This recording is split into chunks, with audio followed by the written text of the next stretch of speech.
a souvent dit que les compagnies pétrolières occidentales, bon, Elf, Total, mais aussi d'autres, jouaient dans ce pays un rôle peut-être trop important. Est-ce que c'est vrai? Est-ce que c'est pas vrai? Quel regard vous portez sur les intérêts pétroliers occidentaux au Congo, dont on dit qu'ils ont un petit peu joué un rôle de défaiseurs d'histoire pendant ces 2 ou 3 dernières décennies? Bon, je ne sais pas si les sociétés le faisaient de façon systématique et volontaire. Je ne peux pas l'affirmer. Mais il est évident que si une activité économique dans un pays apporte à ce pays-là 70%, à cet État, disons, à cet État, 70% ou 80% de ses ressources, volontairement ou involontairement, elle pèse sur la vie de cet État. Et voilà pourquoi à chaque moment, les chocs pétroliers, dans un sens ou dans un autre, ont toujours eu leurs conséquences sur la marche de l'État en bien ou en mal. Messieurs les directeurs généraux des sociétés pétrolières, distingués invités, mesdames, messieurs, la ville de Pointe-Noire, capitale économique de la République du Congo, s'honore d'accueillir ce 11 décembre 2015 son Excellence, Monsieur le Président de la République et Madame, à l'occasion de la cérémonie de mise en production du projet MO. Monsieur le Président de la République, Madame la Première Dame, Mesdames et Messieurs les ministres, rappelons quelques chiffres. Des réserves de près de 500 millions de barils de pétrole, plus de 10 milliards de dollars d'investissement, dont 2,5 sur la première phase que nous inaugurons, une capacité de production de 140 000 barils par jour, 45 puits nouveaux qui vont être forés par plus de 1000 mètres d'eau, dont le premier puits, Monsieur le Président, grâce à vous, a été mis en production le 9 décembre, il y a 2 jours. Je tiens à saluer la prouesse, non seulement du Président de la République et du PDG de Total qui ont décidé de donner ce challenge à nos équipes, mais au fait qu'elles l'ont relevé, les équipes de Total et de tous les partenaires présents aujourd'hui ici à Pointe-Noire. Bravo et merci à vous.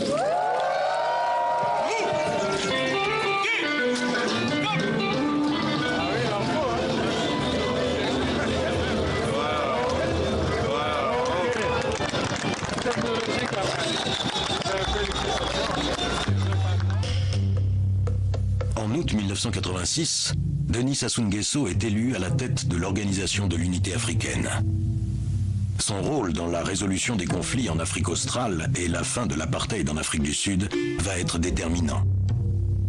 Commence en effet un jeu de poker planétaire entre Américains, Soviétiques, Cubains, Sud-Africains et Européens, dont l'enjeu est le retrait du contingent castriste d'Angola en échange de l'indépendance de la Namibie. Après 2 années de négociations secrètes, un accord est enfin trouvé entre toutes les parties à Brazzaville, le 13 décembre 1988.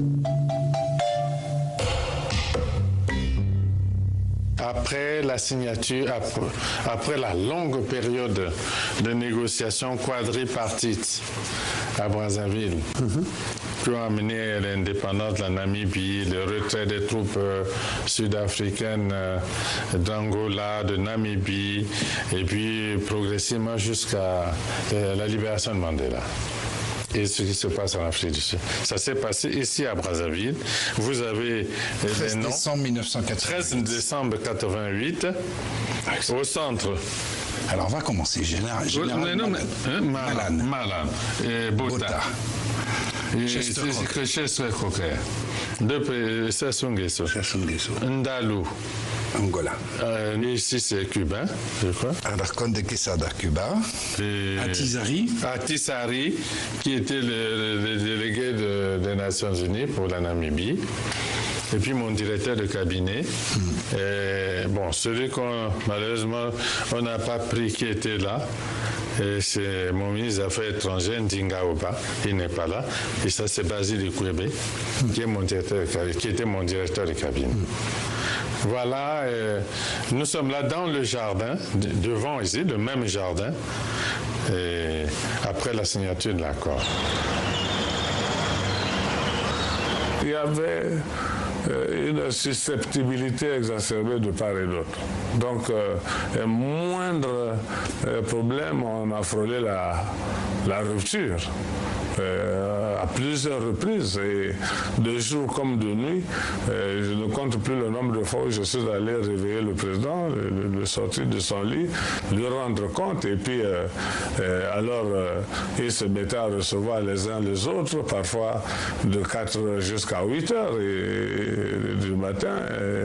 Il recevait d'abord les Angolais, ensuite les Sud-Africains, et puis plus tard les Cubains, et puis bon, c'était très délicat, très délicat. Il suffisait d'un moindre petit mot pour que tout menace de chavirer.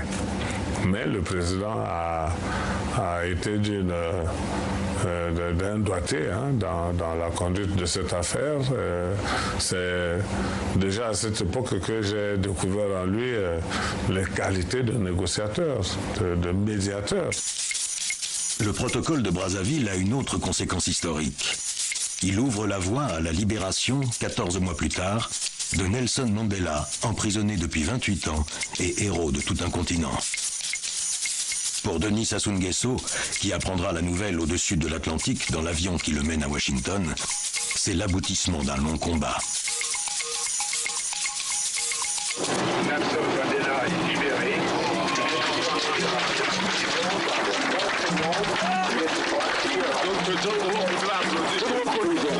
Il est actuellement avec sa femme, il a le verre, la partie de la sécurité.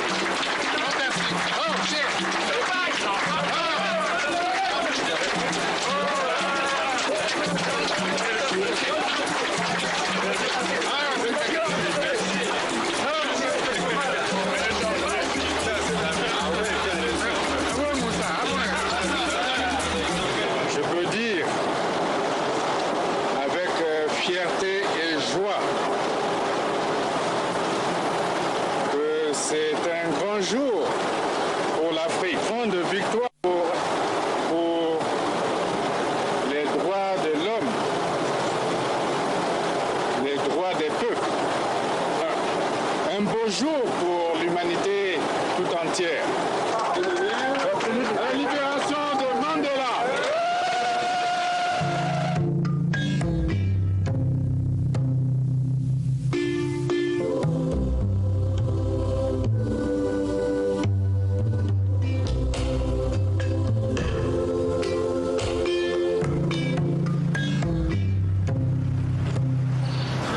Finalement a un peu fragilisé votre position dans la deuxième moitié des années 80, c'est l'économie.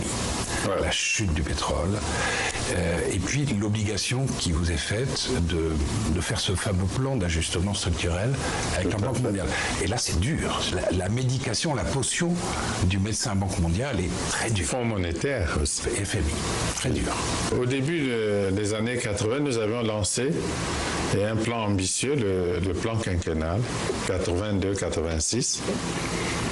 Et on l'avait commencé par les infrastructures de base, comme maintenant d'ailleurs. Et cela n'a pas fondamentalement changé. Mais certains résultats existent sur le terrain. Mais cela n'a pas duré, puisque les prix du pétrole se sont effondrés, sont passés de $33 à 9, puis à 7. Et le dollar lui-même est passé de 10 francs français à 5. Les deux effets cumulés ont amené la catastrophe et donc la cessation de paiement est suivie naturellement par les mesures d'ajustement structurel telles qu'elles étaient dictées par le Fonds monétaire de la Banque mondiale et qui n'ont pas donné de bons résultats. Je ne connais pas de pays qui ait obtenu de bons résultats à travers l'ajustement structurel. À la crise économique s'ajoutent bientôt les bouleversements politiques.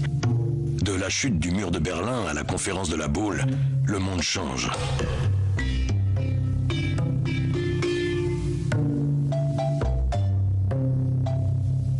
Denis Sassou Nguesso, qui aurait souhaité une mise en place progressive du multipartisme, doit céder face à l'agitation sociale et aux pressions extérieures.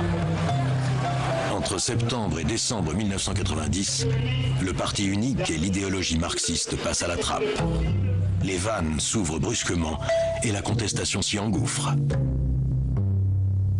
De février à juin 1991, se tient à Brazzaville une conférence nationale souveraine. Denis Sassou Nguesso va subir de plein fouet le procès de son régime dans une atmosphère d'halali où toutes les accusations sont permises, y compris les plus infamantes. Un gigantesque déballage. La conférence nationale devait se tenir 15 jours. Elle a duré plus de 3 mois.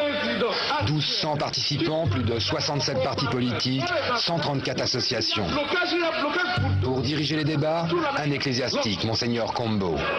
Au programme, un projet de constitution, un calendrier électoral, une loi sur la presse, bref, l'accession à la démocratie. Nul n'est épargné, les anciens responsables sont dans la salle. Une psychothérapie nationale, où les ministres doivent demander la parole, où d'anciens dignitaires pleurent, où les politiques sont sommés de s'expliquer.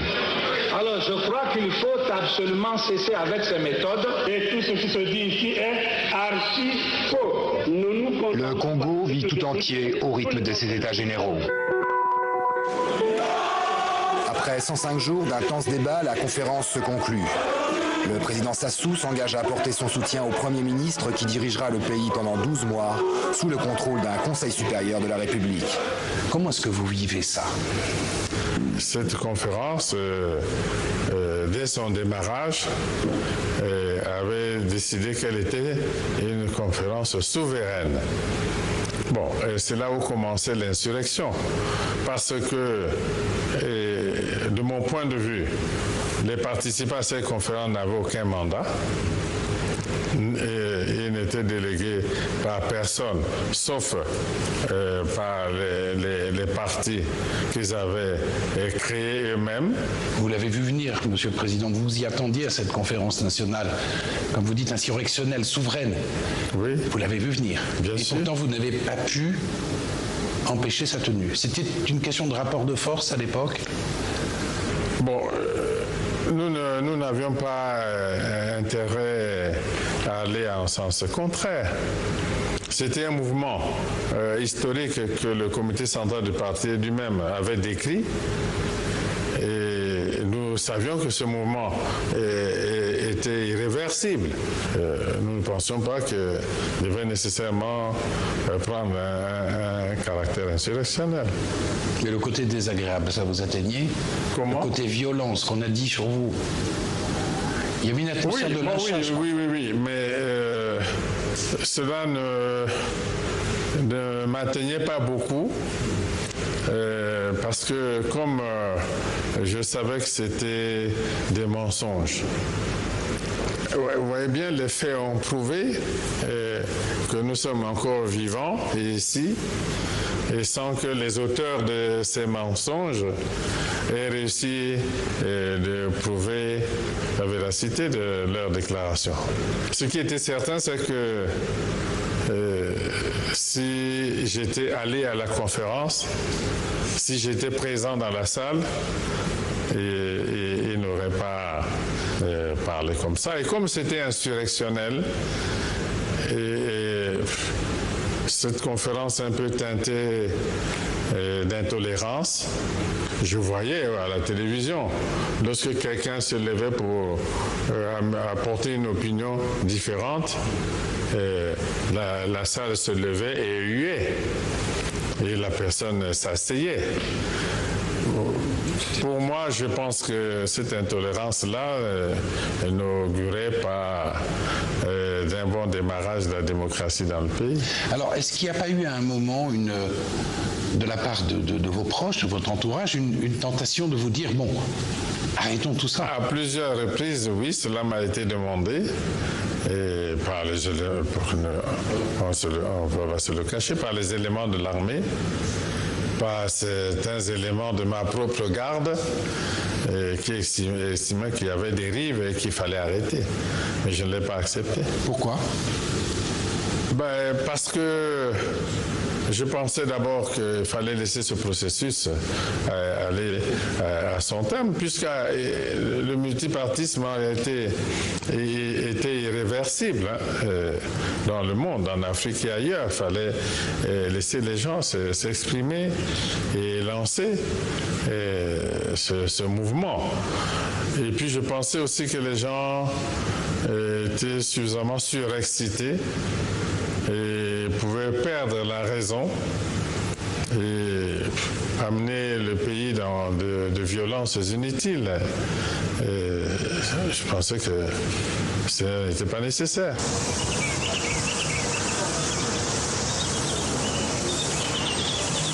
C'était un moment qui a dû être assez difficile, c'est le moment de la conférence nationale.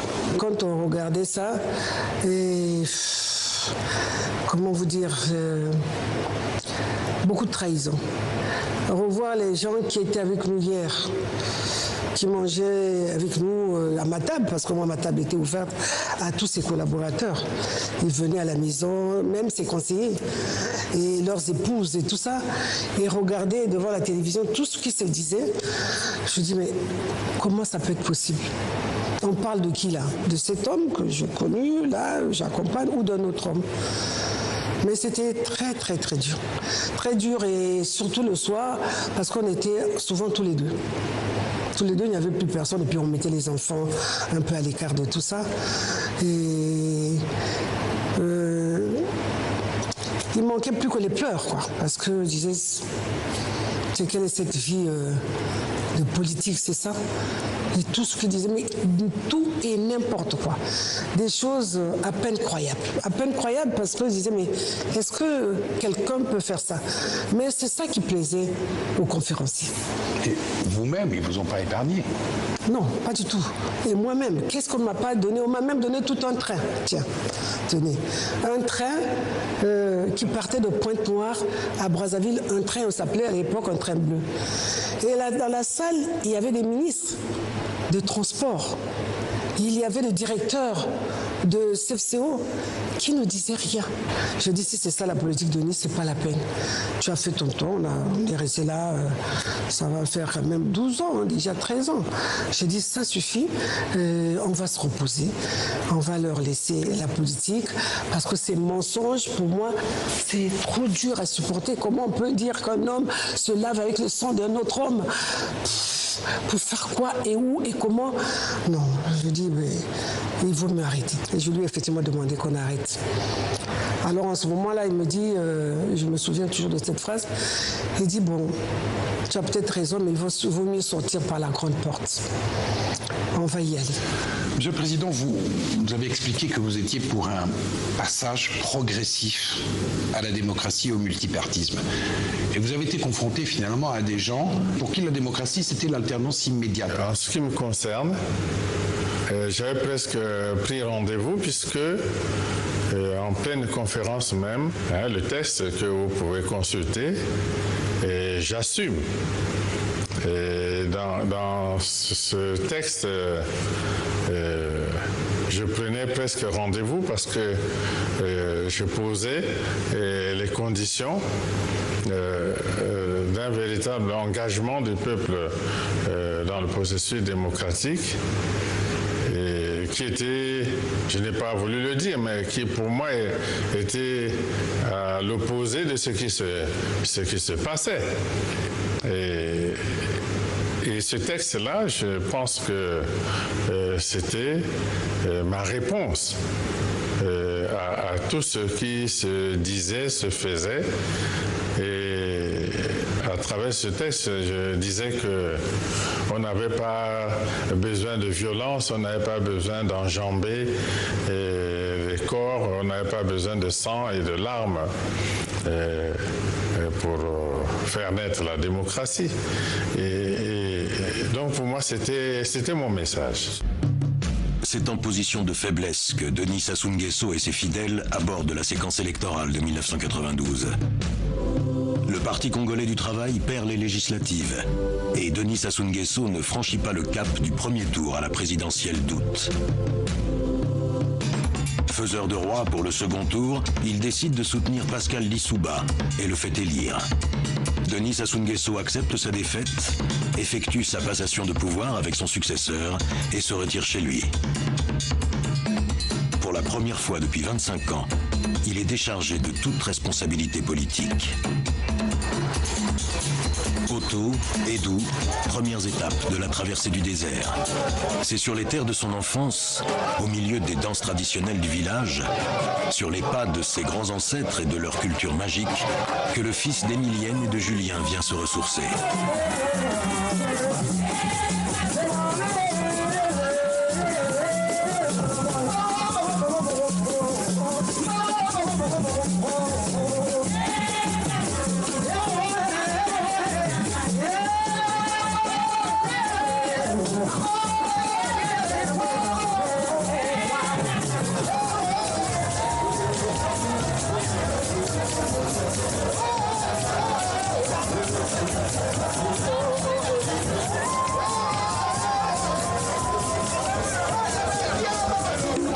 Mais pour le président Lissouba, la pression qu'exerce par sa seule présence sur le territoire national cet homme à qui il prête des intentions inavouées est trop forte.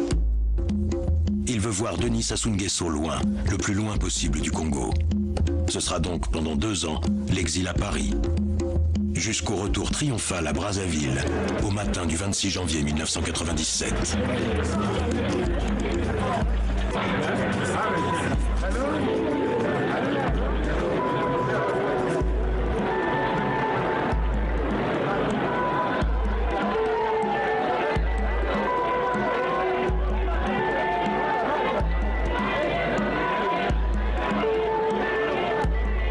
Sans attendre, Denis Sassou Nguesso entre en campagne pour la présidentielle d'août à laquelle il se porte candidat. Il sillonne le pays dans une atmosphère lourde, émaillée d'incidents parfois sanglants comme à Omondo. Les sondages lui sont favorables, il est confiant. Mais le 4 juin, la situation se tend brusquement. Un conseil des ministres extraordinaire, qui se tient toute la journée sous la présidence de Pascal Lissouba, exige l'arrestation immédiate de 2 officiers partisans de Denis Sassou Nguesso, dont on pense à tort qu'ils se cachent chez lui, dans sa résidence de Mpila. Un assaut se prépare dans la nuit. Nul ne sait encore que ce sera le premier acte d'une guerre civile.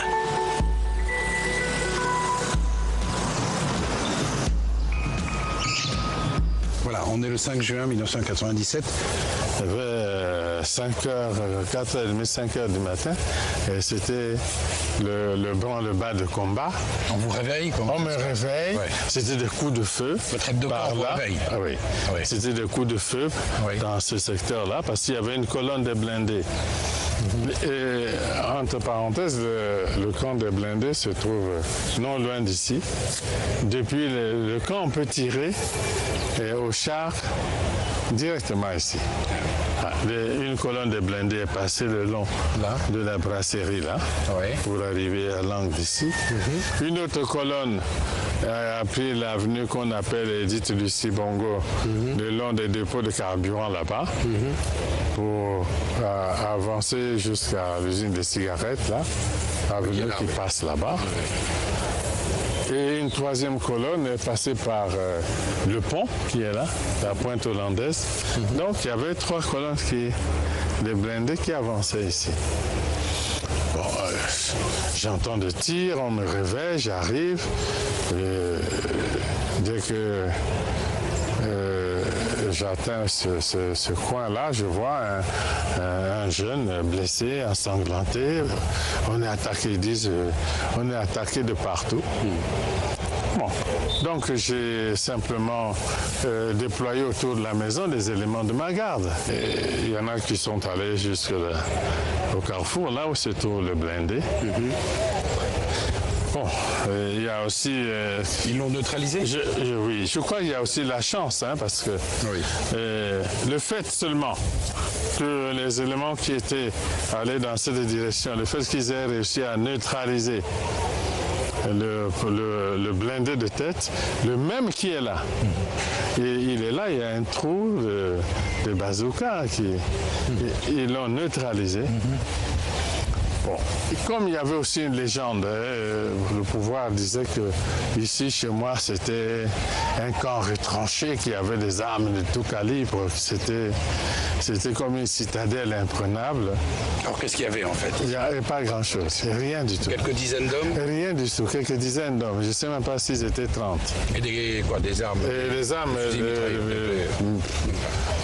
oui, puisqu'il y avait un bazooka quand même. 47. Des PMAK, et pas de blindé. Qui c'est qui pouvait donner un blindé ici? Bon, il n'y avait pas de blindé, pas d'artillerie, pas de mortier, il n'y a rien du tout. Donc, cet incident-là, du Carrefour, a fait croire qu'ici, c'était vraiment quelque chose de très fort et les blindés se sont mis à rebrousser chemin. Ils se sont mis à rebrousser chemin. D'ailleurs, quand ils arrivaient le matin, les populations sont sorties des maisons pour les regarder passer. Et quand les blindés repartaient, c'était sous la huée des populations. Bon, et après ça a dégénéré. Mais qu'est-ce que vous vous dites à ce moment-là? Vous vous dites c'est un incident que l'on va pouvoir contrôler, ou vous vous dites c'est le début d'une guerre? Je ne sais pas si... Est-ce que quelqu'un pensait à la guerre? Je ne crois pas, parce que même ceux qui avaient lancé l'opération croyaient que très rapidement ils allaient me neutraliser ici. Cette opération, selon vous, c'était quoi? Quel était l'objectif?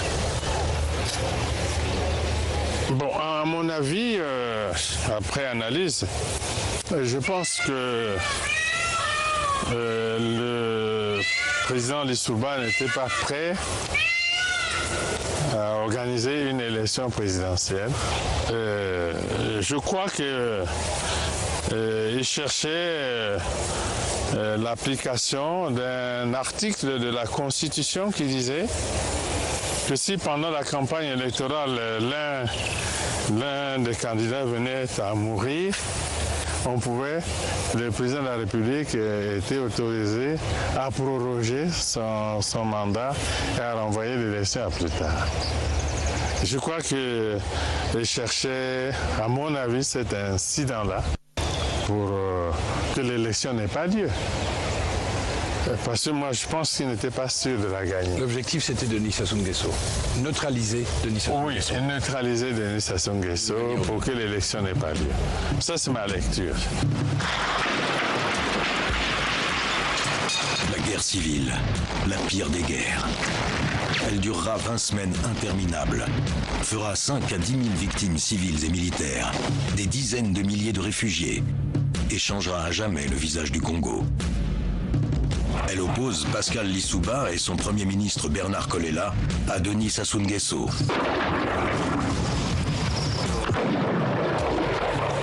Et met en scène des milices au nom de Wargames, Cobra, Ninja, Zulu, Kokoy. De trêves rompues en médiation manquée, tout se joue sur le front de Brazzaville. Et sur ce terrain-là, Denis Sassou Nguesso est un stratège.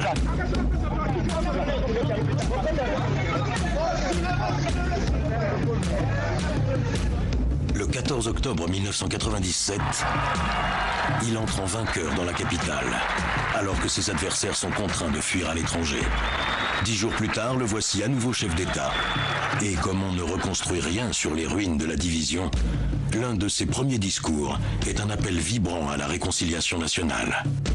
Au nom de la République fraternelle, je décide solennellement d'accorder l'amnistie à tous les hommes en armes coupables de forfait de guerre qui renoncent à compter de ce jour, à la violence et qui acceptent définitivement de déposer leurs armes.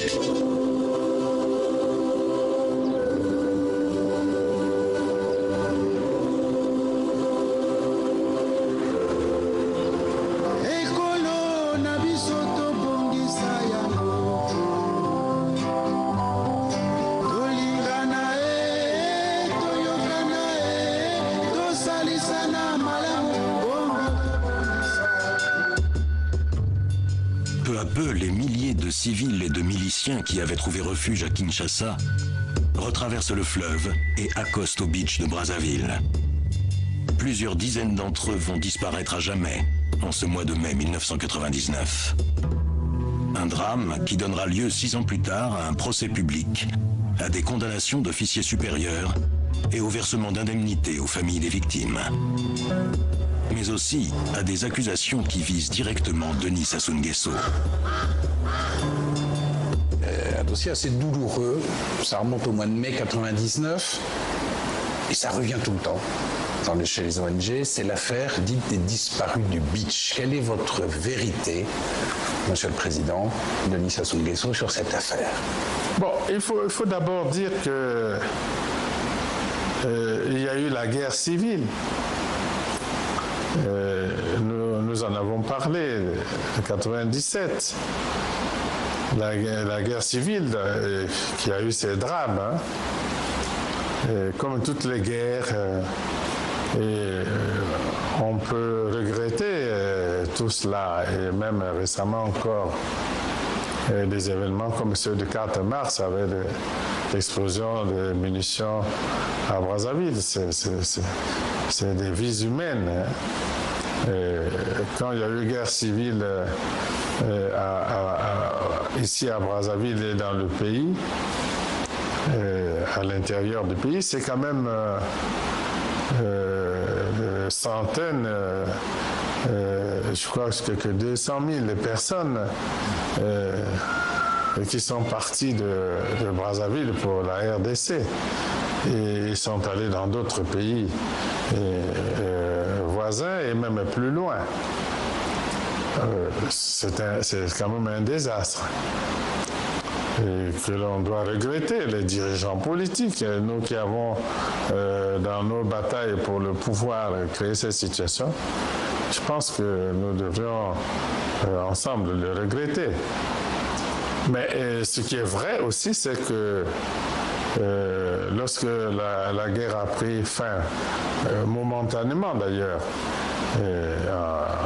en octobre 1997, notre premier réflexe, c'était faire que tous les Congolais qui étaient partis du pays, qu'ils reviennent. Et c'était un travail important qui a été fait en 98, 99 jusqu'à 2000. On a fait revenir dans le pays des dizaines de milliers de compatriotes et même des déplacés intérieurs. On avait créé les conditions pour que chacun retrouve sa maison. Ça, c'est le mouvement général. Alors, on a vu ce montage dit des disparus du beach. Bon, ceux qui devaient revenir par le beach, ils n'avaient pas un autre chemin que celui-là.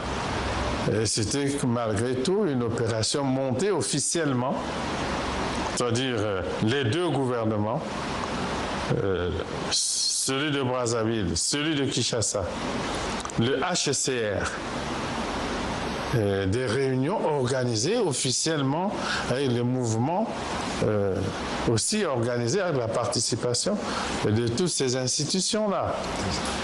Et donc on ne peut pas dire que quelqu'un avait un projet de tuerie des déplacés et puis en même temps envoyer des missions auprès du gouvernement de la RDC, auprès du HCR, pour qu'ensemble on organise le mouvement de population. C'est de nombreux bateaux de nombreux bateaux qui transportaient des milliers de nos ressortissants qui étaient à Kinshasa. Il y a pu y avoir des dysfonctionnements là-dedans, c'est possible. Mais transformer cette volonté politique en un projet d'assassinat de compatriotes, c'est purement honteux. Au cours du procès, car il y a eu un procès radio-télévisé, les responsables civils et militaires qui étaient de près ou de loin accusés dans cette affaire ont été suspendus de leurs fonctions pour comparaître. Des généraux, des colonels, des cadres civils supérieurs. Un procès qui s'est déroulé dans ce pays en direct à la radio et à la télévision, suivi par les Congolais et par l'extérieur.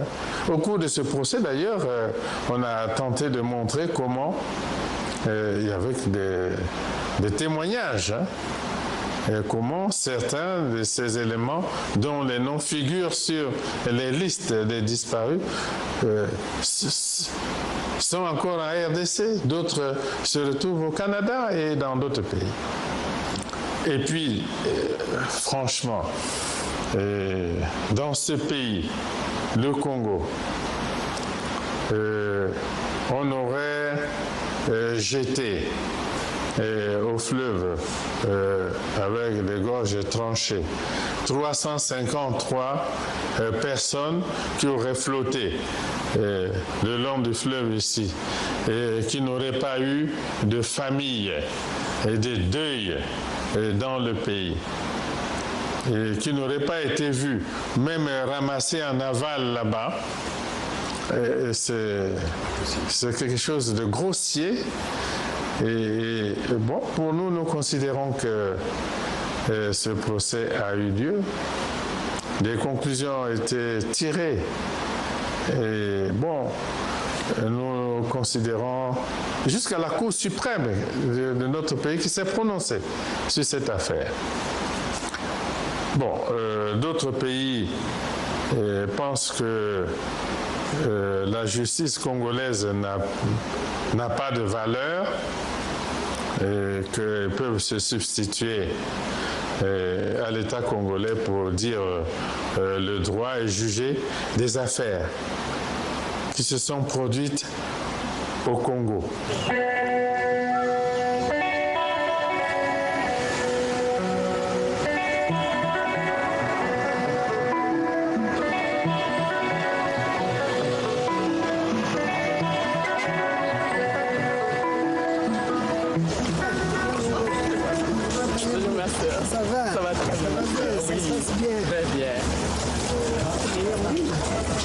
Finalement, vous avez fini quand même, terminé. Oui, quelque chose seulement. Ah ben c'est bien fait, ils ont presque terminé.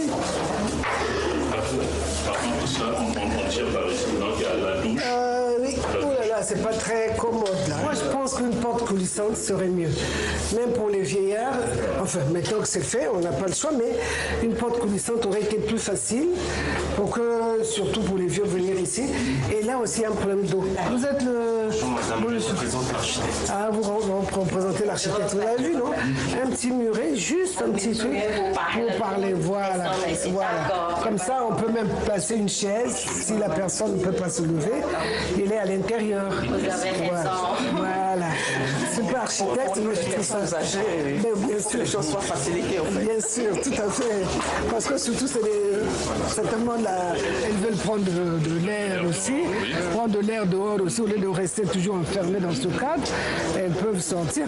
Mais effectivement, si on met du gazon, chaque fois, il va falloir recommencer et tout ça.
C'est normal.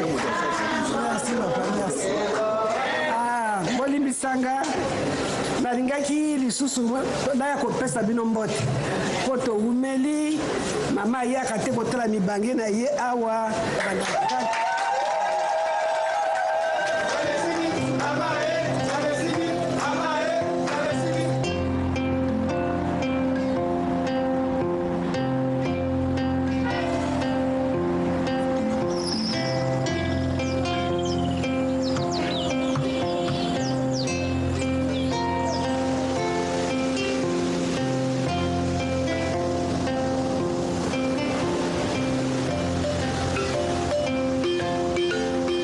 Une fois chassés les miasmes de la guerre civile, s'ouvre une séquence de plus de 15 ans pendant lesquelles règne enfin la paix. Élu en 2002, réélu en 2009, le président se consacre entièrement à ce qui, dans le fond, est sa vraie passion, l'émergence du Congo sur le grand théâtre de la mondialisation. Barrages, routes, infrastructures, aéroports, hôpitaux, écoles, banques, ports de Pointe-Noire, eau, électricité. Jamais depuis l'indépendance, le Congo ne s'est autant construit. Jamais on a autant inauguré. Jamais les indicateurs sociaux n'ont autant progressé. Le pays tout entier est un immense chantier. Et pour cela, le bâtisseur fait largement appel à de nouveaux venus sur la scène africaine, les Chinois.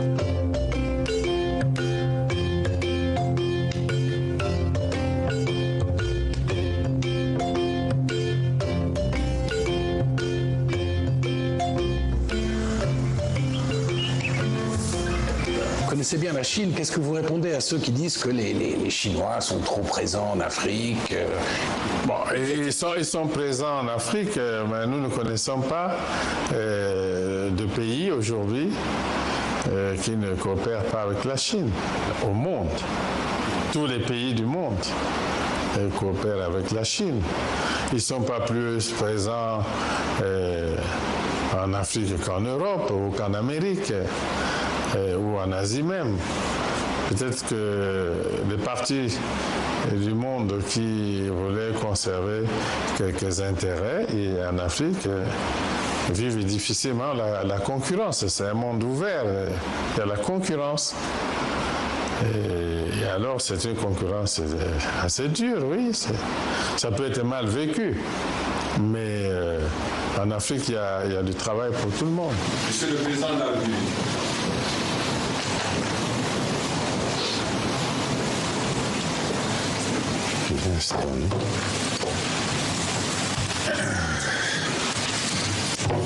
Bon, mais nous allons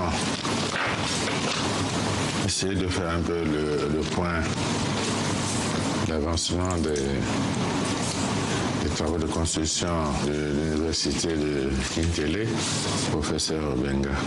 Hier, je me suis rendu encore à Kintele, presque toute la matinée. J'avais insisté aussi hier là-bas à Kintele sur la vision. Parce que quand on fait une université, c'est pas les bâtiments, l'enseignement, c'est pas ça. Il faut une vision. Kintele doit être, au fur et à mesure du temps, le foyer scientifique, technologique, intellectuel, culturel le plus puissant de toute l'Afrique. Il est prévu qu'on puisse terminer au moins les 5 bâtiments qui formeront les instituts. Les instituts, les facultés, on peut mettre ce qu'on veut. Il s'agit de trouver 25 milliards d'ici janvier, fin janvier, de trouver 25 milliards de francs CFA pour la construction. Il suffit de cibler. Qu'est-ce qu'on ouvre en octobre 2016? Et on met l'accent sur cet institut qui va être ouvert en octobre 2016 et on essaie de mettre les moyens uniquement pour cet institut et rendre immédiatement visible l'université de Sassou Nguesso. Nous allons travailler une façon de fixer des objectifs à tous les niveaux, y compris chez les financiers. Travailler sur 5 établissements probables, etc. pour qu'on ait vers la fin, 2016 vers la fin, et une idée complète du projet, on évaluera si on a réussi ou si on n'a pas réussi, parce qu'il y a des aléas.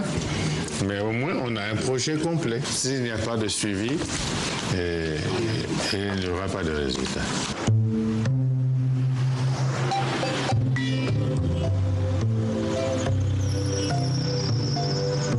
Ces années d'espérance pour les Congolais, Denis Sassou Nguesso les incarne avec résilience, alors qu'il lui faut vivre un jour de 2009 une épreuve intime sur laquelle il ne s'était jusqu'ici jamais exprimé.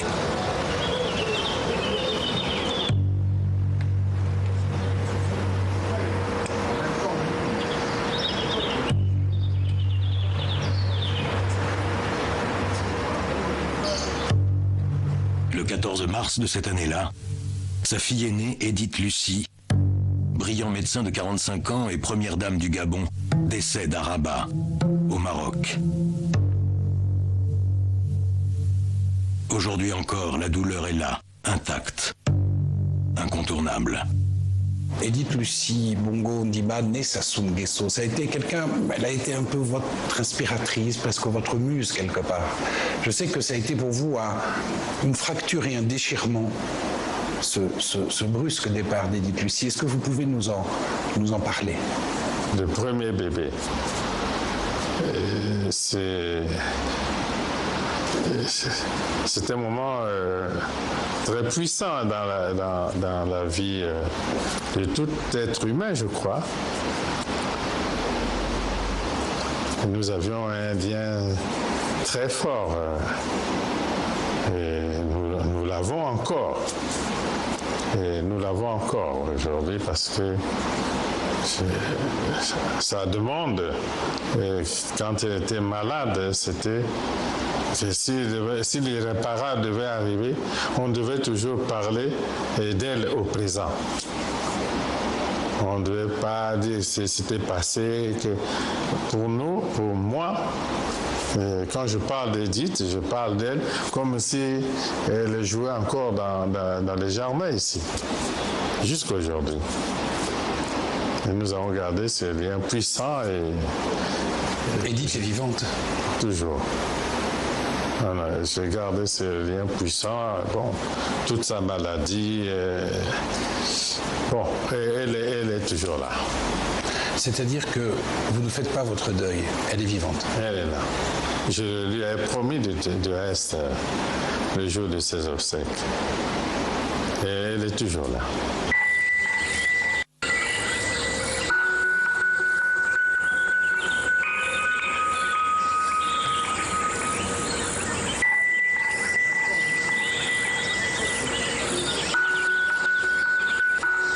Le Congo vient de connaître un référendum constitutionnel, on a donc une nouvelle constitution. Vous avez fait rentrer le Congo dans une nouvelle page de son histoire. Pourquoi? Et maintenant, il faut projeter le pays vers l'avenir et reconstruire une architecture institutionnelle avec un réel équilibre des pouvoirs entre l'exécutif et le législatif, un réel équilibre des pouvoirs, et donner une place importante à la jeunesse de notre pays, parce qu'en Afrique, en 2050, l'Afrique aura près de 2 milliards d'habitants et dans tous les pays d'Afrique, on voit que les jeunes de moins de 30 ans représenteront peut-être 60%, 65% de la population. Et il fallait leur donner leur place. Les femmes, il fallait leur donner leur place aux femmes qui représentent peut-être légèrement plus de la moitié de la population du pays. Et il fallait aussi reconstruire la gestion du pays autrement, en donnant de l'importance à la décentralisation administrative et ramener l'administration au plus près des populations, mais cette fois avec des moyens importants et des pouvoirs importants qui pourraient donner aux autorités locales la possibilité d'exécuter des réels programmes de proximité. Alors nous sommes ici, Monsieur le Président, au bord de la Lima. C'est un fleuve nourricier pour vous. C'est un fleuve, c'est là que tout a commencé. Effectivement, voilà. Tout a commencé, et on pourrait dire, ici au bord de la Lima, il y a cette tentation, la Lima, de vivre ici, où il y a mes racines, et de bien vivre. Et puis, il y a cette tentation de devoir. Je pense que quand il y a le choix à faire, c'est cette tentation de devoir qui m'appelle et qui fait qu'au moment où nous lançons une nouvelle constitution comme un bateau qu'on met à l'eau, ce n'est pas le moment de le laisser sans l'avoir testé, sans avoir corrigé quelques faiblesses. Et oui, c'est la tentation du devoir.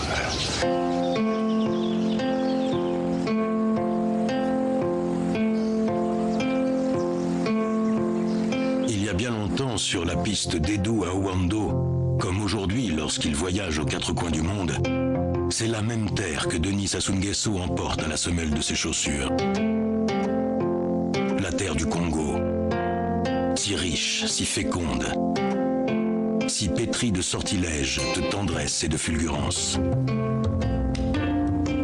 Ses rêves et son projet sont ceux qui animent l'immense majorité de ses concitoyens. Une vie meilleure pour tous, un avenir de prospérité et la fierté sans cesse renouvelée d'être congolais. Quand le destin d'un homme et celui de son pays se confondent à ce point, l'histoire qui les lie ne s'arrête jamais.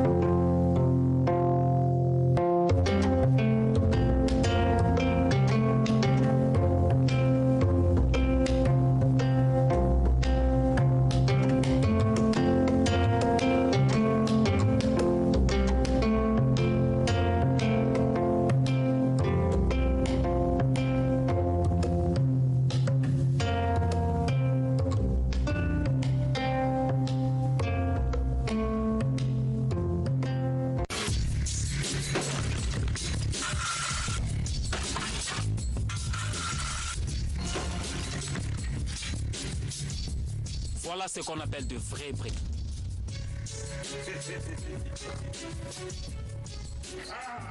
CIMAF, déjà présent au Maroc, en Guinée-Conakry, un code